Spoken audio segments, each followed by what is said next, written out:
Good morning बच्चों। तो बच्चों आपने 5, 9, 2 बैलों की कथा कहानी पढ़ी थी, ये शब्दार्थ पढ़े थे आपने। और आज हम इसके आगे की कहानी पढ़ेंगे कि वो 2 बैल जब भाग गए, आज़ाद हो गए, तो उसके बाद उनके साथ क्या हुआ। ठीक है, तो देखिए अपनी बुक ओपन कीजिए, पेज नंबर 50 पे सेकेंड पैराग्राफ से हम पढ़ते हैं। तो देखिए स्टोरी में यानी कि कहानी में आगे क्या होता है। रास्ते में उन्हें एक सांड मिला, वह उनकी ओर लपका तो हीरा मोती के होश उड़ गए। भागना बेकार था, इसलिए दोनों ने साहस से काम लिया। सांड ने आकर हीरा पर वार किया तो मोती ने उस पर पीछे से सींगों से चोट की। सांड घबराया, वह किसी एक को तो मारकर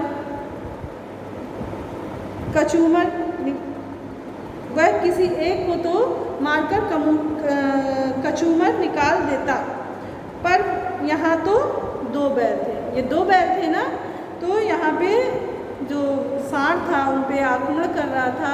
तो अगर अकेला बैल उनसे लड़ता तो वो उसका कचूमर निकाल देता, यानी कि उनको बिल्कुल घायल कर देता, उनकी बुरी हालत कर देता, दुर्दशा कर देता, है ना। लेकिन वो 2 बैल थे और दोनों में बहुत एकता थी, दोनों एक दूसरे को अच्छे से समझते थे और दोनों ने मिलकर उसका मुकाबला किया। पर यहाँ तो 2 थे। मोती कुछ दूर उसके पीछे दौड़ा, फिर क्या हुआ, दौड़ा पर हीरा ने उसे दूर ना जाने दिया। दोनों अब बड़े प्रसन्न थे। आगे चले तो रास्ते में मटर का खेत दिखाई दिया।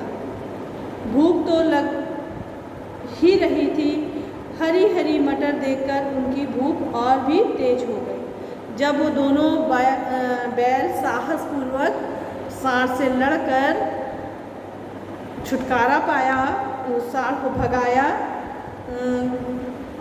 मोती कुछ दूर उसके पीछे दौड़ा, फिर हीरा उसको और ज़्यादा दूर जाने नहीं दिया। फिर वो सांड भाग गया और उसके बाद उन लोगों ने क्या किया, रास्ते में उन्हें मटर के खेत दिखाई पड़े। उन्हें भूख भी बहुत तेज लगी थी। हरी हरी मटर देखकर उनकी भूख और भी तेज हो गई।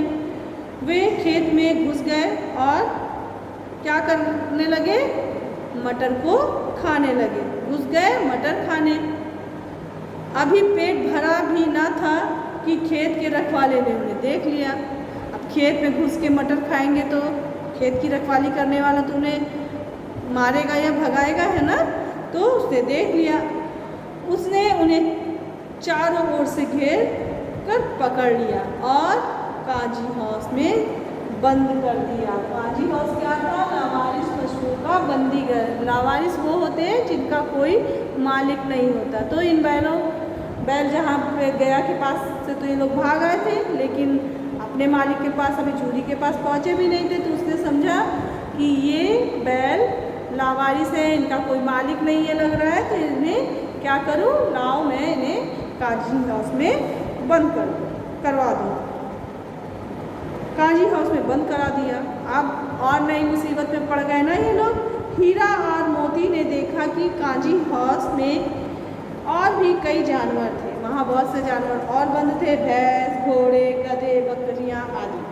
सब के सब कमज़ोर और दुबले पतले। काजी हाउस में खाने पीने की उतनी अच्छी व्यवस्था तो थी नहीं, तो सब क्या हुए थे, दुबले पतले हो गए थे। वहाँ किसी के लिए ना चारे का प्रबंध था ना पानी का।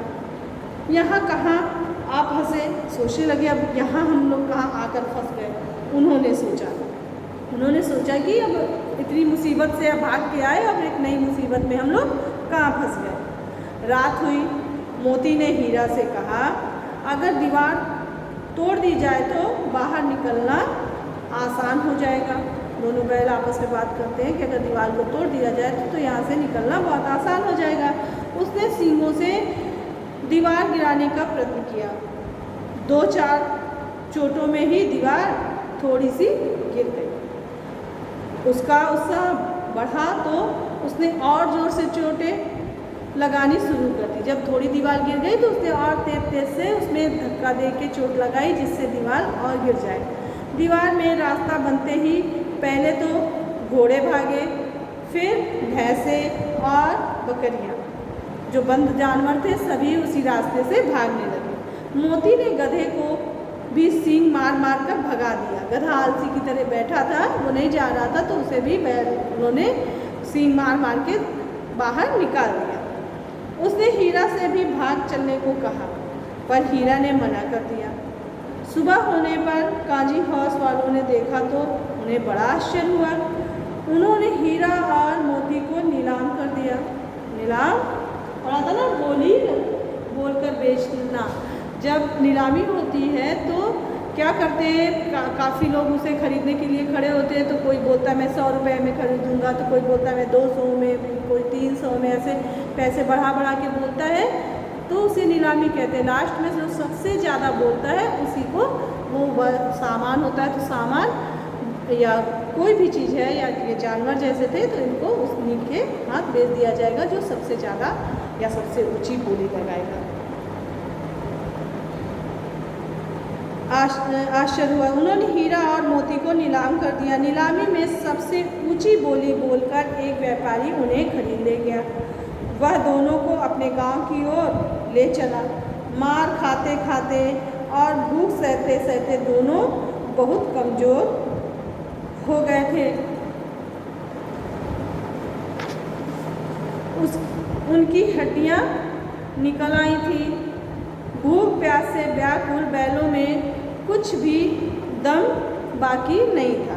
वे चुपचाप व्यापारी के साथ चलने लगे।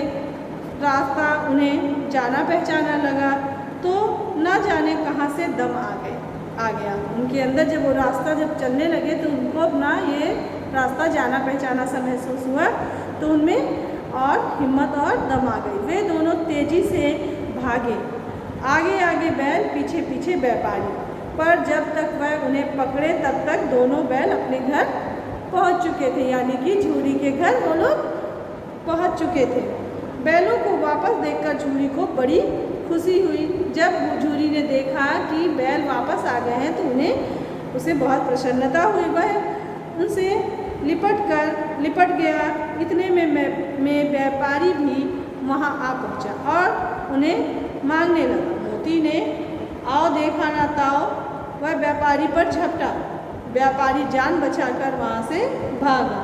झूरी की पत्नी भी वहाँ आ गई और उसने दोनों बैलों के माथे चूम लिए। अब जो है, जो झूरी की पत्नी थी उनको पसंद नहीं करती थी, ज़बरदस्ती अपने भाइयों को दे दिया था, उन बैलों को अपने भाई को दे दिया था। लेकिन आज वो जब वापस आ गए तो वो उसको भी बहुत खुशी हुई और उसने दोनों बैलों को गले लगाया और उन्हें प्रेम से चूम लिया।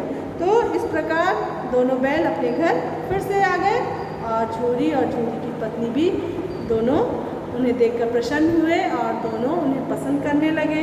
अब देखिए नीचे लिखा है, हमें जानवरों से भी प्यार करना चाहिए। इस कहानी से हमें ये शिक्षा मिलती है कि चाहे जानवर हो या इंसान, सभी के अंदर भाव होते हैं, भावनाएं होती हैं।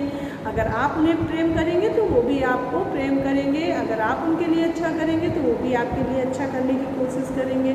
ठीक है, तो हमेशा हमें जानवरों से भी प्रेम करना चाहिए। ठीक है बच्चों, तो आज के लिए हम लोग यहीं तक। ठीक है, नेक्स्ट डे से संबंधित कुछ जो अभ्यास कार्य दिए हैं उन्हें करेंगे। तो आज के लिए इतना ही बच्चों, तब तक के लिए थैंक यू बच्चों।